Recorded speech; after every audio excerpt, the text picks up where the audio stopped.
The third exercise I did were concentration curls inside my leg, seated. You don't need to use a very heavy weight when doing this.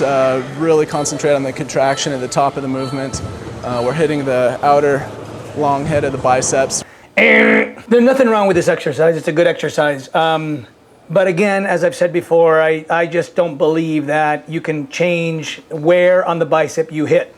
He's talking about hitting the outer head of the bicep, and both heads of the bicep are contributed to the elbow bending. The elbow bends no matter what. It only bends one way. So I don't believe he's changing the shape of his bicep by doing that angle, but it's a good exercise nonetheless. We're hitting the outer long head of the biceps to really build the peak. Okay, now this exercise, even back in the Arnold days, when Arnold was, I guess this was like 70s, late 70s, early 80s, late 70s. Arnold used to say that this exercise, the concentration curl, was one that built the peak. And, again, this has a little bit to do with the position of the arm being away from the body. When it's closer to your body, it's harder to feel the contraction. When it's farther away from your body, either because you're curling like this or because you're curling like this, you can sort of feel that muscle contract a little bit more deliberately or maybe exclusively, so that there's less other things happening other than just the bicep contraction. Does that mean that he's actually building the peak more than he otherwise would? It doesn't make any sense that it would. The bicep shape is determined by genetics. Just because he's able to contract it better doesn't mean he's actually going to change the shape. I've actually been asked by some people when they're saying, does this work the inner head, does this work the outer head? Do you actually feel the inner head, outer head?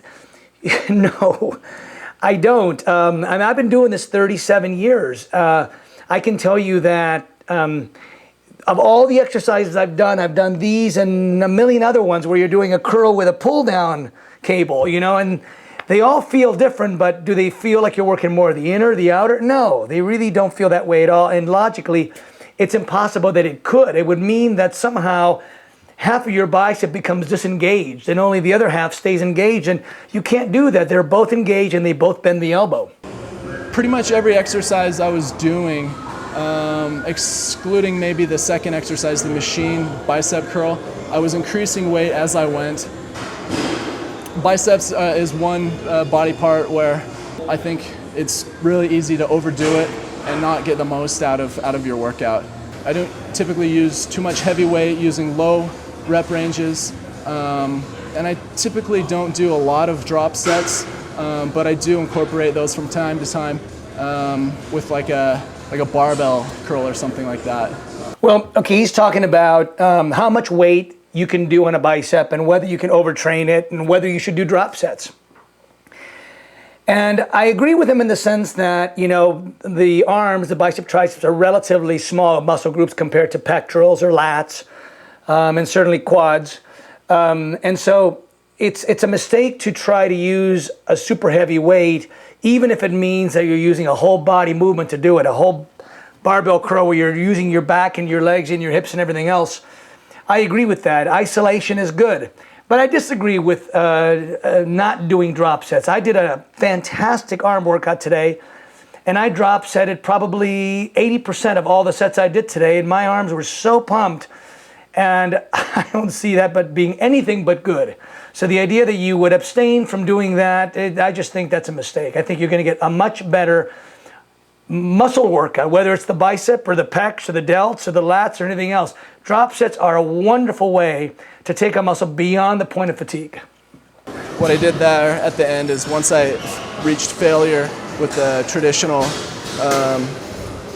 concentration curl, I flipped over to a hammer style with a neutral grip, just force out 8 more reps, just really finish the muscle. Okay, now that's an interesting thing. I mean, again, I'm not here to object, and I'm not here to say that my method is better than his method, but I will tell you this, that I can lift more with palm up than I can with a hammer grip. So what he's saying there suggests that by involving the radial brachialis of the forearm there, that he can squeeze out a few extra reps. And yet, even as he's saying that, you're seeing that he's not able to curl it all the way up. So Ironically, I start my curls with a hammer grip because that muscle will fatigue out sooner. And so I find that once I can't do any more with a hammer, then I turn my palm up and then I can use a heavier weight.